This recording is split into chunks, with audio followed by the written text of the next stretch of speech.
માથામાં ખોડો હોય, માથામાં ખંજવળ આવતી હોય, શરીરે કરોડિયા થતા હોય હલકા પાતરા, તો દહીંમાં શેણાનો લોટ નાખી અને ઘહી નાઈ લેવું. એક જ વારમાં ખોડો વયો જાય. માથામાં ઈ થાય, ઘરમાં એકને થાય એટલે આખા ઘરને થાય. પણ આ દહીં છે ને ફૂગનાશક છે.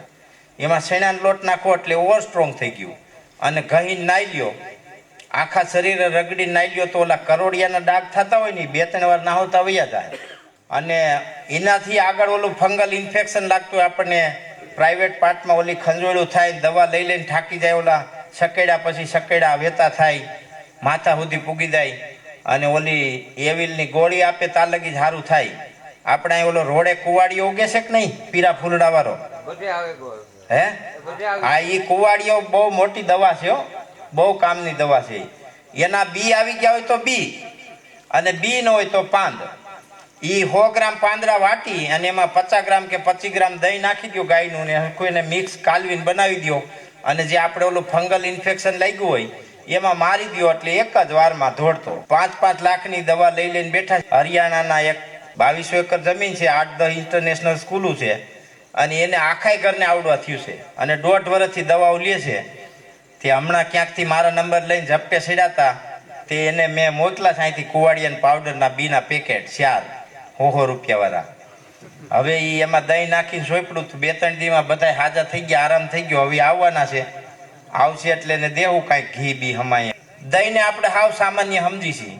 હવે એ દહીંનો ઉપયોગ દવામાં આપણે કેવી રીતે લઈ? સૌથી પહેલા આપણે ઝાડા થયા હોય તો એક વાટકો દહીં અને એમાં 2 ચમચી ઈસબગુલ નાખીને પાઈ દેવું, પી જવું. આ ગાયને વાસળું ને ઝાડા થાય, આપણે વાસળું ને બહુ ઝાડા થાય, કંઈક વધુ થાવી ગયું હોય તો 10-15 દીનું વાસળું હોય તો 200 ગ્રામ દહીં લેવું અને 50 ગ્રામ ઈસબગુલ નાખી હલાવીને તરત પાઈ દેવું, વાટ ન ધોવી નકર જામી જાય. એ આંતરડાના પાણીને સૂહી લે. આ પહેલો પ્રયોગ.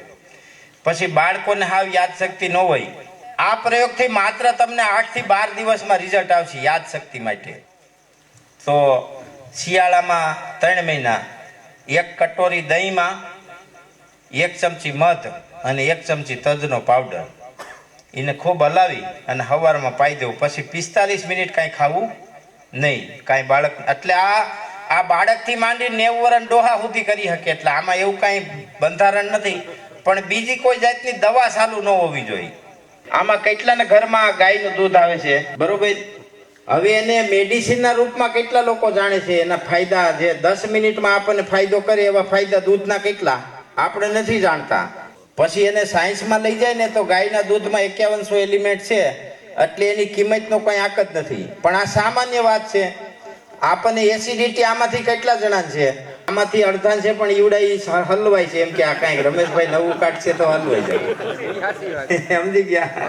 એસિડિટી ગાયના દૂધમાંથી 20 મિનિટમાં મટી જાય. શરીરનો સ્ટમક હોય, શરીરમાં એનો પીએચ હોય, પીએચ આખા બોડીને મેન્ટેન કરતું હોય.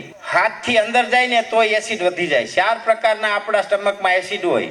એ 4 પ્રકારના એસિડમાંથી એક પ્રકારનું એસિડ વધે એટલે આપણે એસિડિટી કહી. અંગ્રેજી નામ આવી ગયું. આપણે ગઈ ટાઈમ કેતા પિત્ત વધી ગયું એમ કેતા. હવે વધી ગયું હોય કે ઘટી ગયું હોય, એને દૂધથી તાત્કાલિક બેલેન્સ કરવાનો એક નુસ્ખો છે, તમે યાદ રાખજો ખાસ. 1 ગ્લાસ દેશી ગાયનું દૂધ ગરમ કરીને ટાઢું કરેલું અને 1 ગ્લાસ સોડા, ધોરી સોડા, શું કે એને? હાદી સોડા. દેશી ગાયનું દૂધ અને 1 ગ્લાસ સોડા પીવો એટલે તાત્કાલિક આપણો પીએચ છે ને સ્ટમકનો 7 થી 9 ની વચ્ચે આવી જાય. એટલે બોડી તરત આલ્કલાઇન થઈ જાય. તાવ આવ્યો હોય, બહુ તાવ આવ્યો હોય, તરત દૂધ ને સોડા પી લેવાનું, તરત જ તાવ ઉતરી જાય 20 જ મિનિટમાં.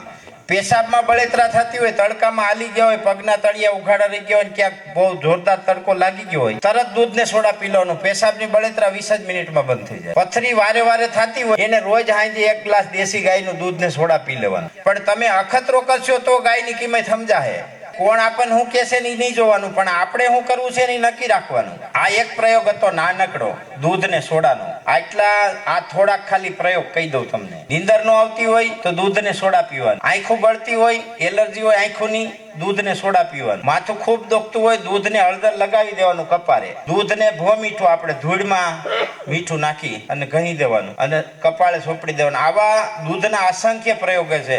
આંખોની બળતરા હોય, આંખોમાં એલર્જી હોય તો ગાયના આશરમાંથી સીધું આંખમાં એક પીસ, ખાલી એક પિચકારી જ મારવાની. આપણે ઘણી વાર ઓલા ગાયોને વાસડું ને આંખું હોદી જાય ખબર, એની આંખ આમ બે હાથે ખોલી અને એક એના ને માના દૂધની એક પિચકારી મારવાની. આજ સાંજે મારો ને, સવારે હોજોય નહીં હોય ને આંખું ધોરી કોડા જેવી છે એકદમ કમ્પ્લેટ.